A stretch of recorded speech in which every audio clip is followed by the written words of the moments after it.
if you were the CEO, if you were Kieran Warwick, if Kieran Warwick left and you took over the CEO spot, what would be like the one or two top priorities you would have right now for improving Illuvium? Jimbo, why don't you start on this one? So first off, and the obvious answer that everybody should agree with is Gauntlet should be the top priority above literally everything else. Those who disagree are the same ones complaining about Overworld and thought it was going to be a different game than it was. Sorry, I told you so. Um, I'm, I'm only slightly kidding, but other than like just grinding down and making sure Gauntlet is as good and perfect as it possibly can be, I think something that is super important. I said it in the previous segment. We need some NFT burning mechanisms. Something that gets people excited to burn these NFTs, so that so that it just gives more value. And we can do really cool things with that. Like we could do events, raids. There's so many different possibilities. It's pretty much endless, the possibilities we could do. Charities. There's so many things we could do to get certain burning mechanisms. Hit me up. I have a million ideas. So, but yeah, I told you came up with this idea before. I said write up an IIP. Let's yeah, get it going. I Get probably it in the will. Discord. I'll do that. But basically, first, most importantly, Gauntlet and Ascendant need to be worked on, and then NFT burning mechanisms.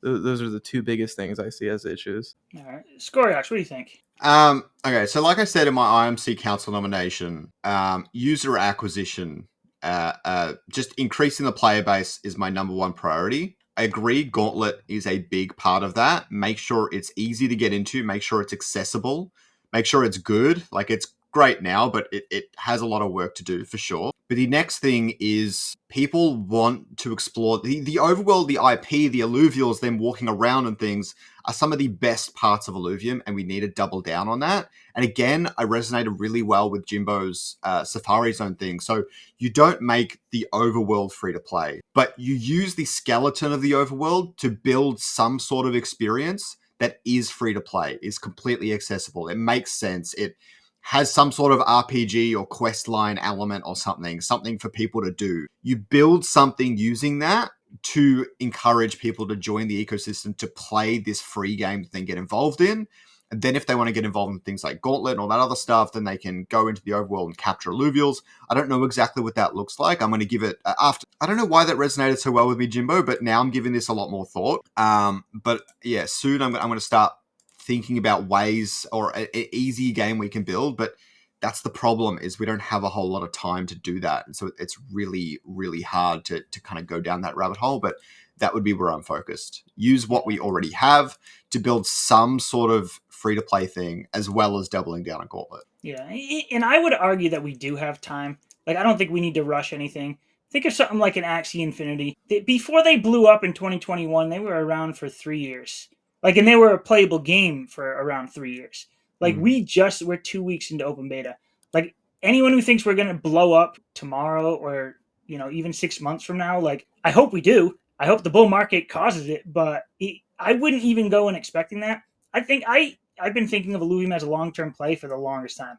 If it takes another year and a half to build on this to come out with another game that's really going to onboard people, I think we're still in good shape. I agree, but our operating costs are also a lot more than Axie's was at the beginning. So yeah, well, just keep that in mind. Yeah, so that's my concern, is we only have enough runway for 12 to 15 months or whatever, right? But that's not really where my head's at. It's, you really have two options. You can enhance the features of the current games, which might take 3 to 4 months, in comparison to building a new game might take 12 to 15 months. You know what I mean? So it's a very different path, because the time taken for each one is completely different.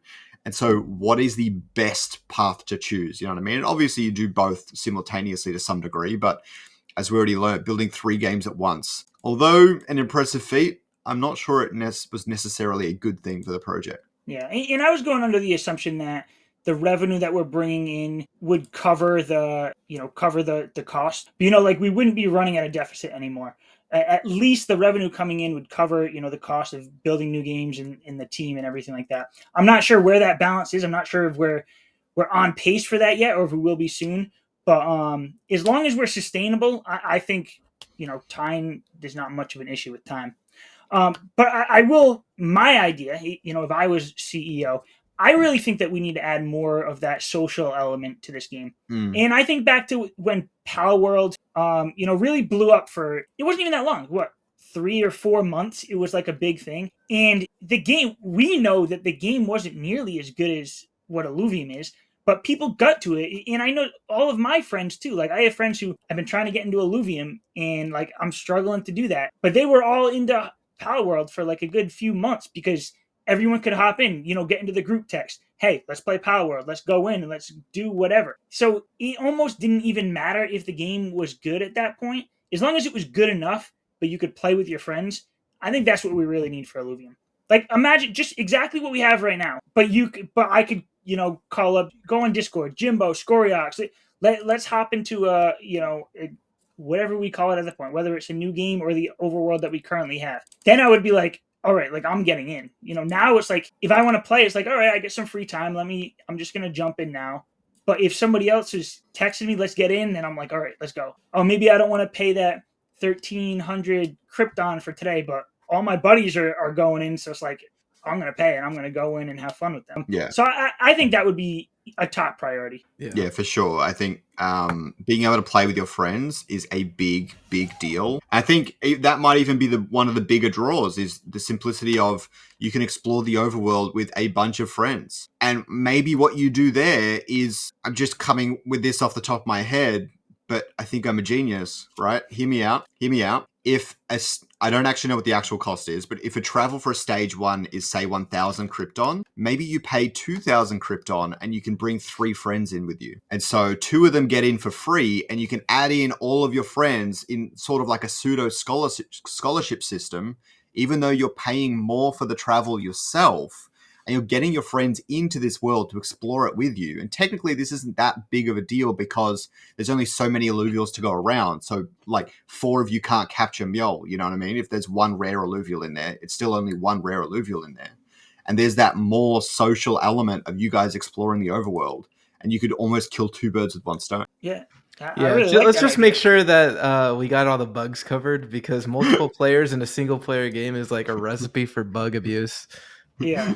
I mean, we're thinking a little further down the line right now. I don't think we're gonna get Sure, we're thinking outside the box. anytime I'm just soon. saying. I'm just saying. Yeah, but yeah, I think a social element, even if it's to like I'm not even sure if this is in Gauntlet because I haven't been like focused too much on that. But even if you could just type a message in game and have it like pop up for the other person, like just something like that, or even if everybody who's currently in the Abyssal Basin has a little chat where they can talk to each other, even if they don't see each other running around.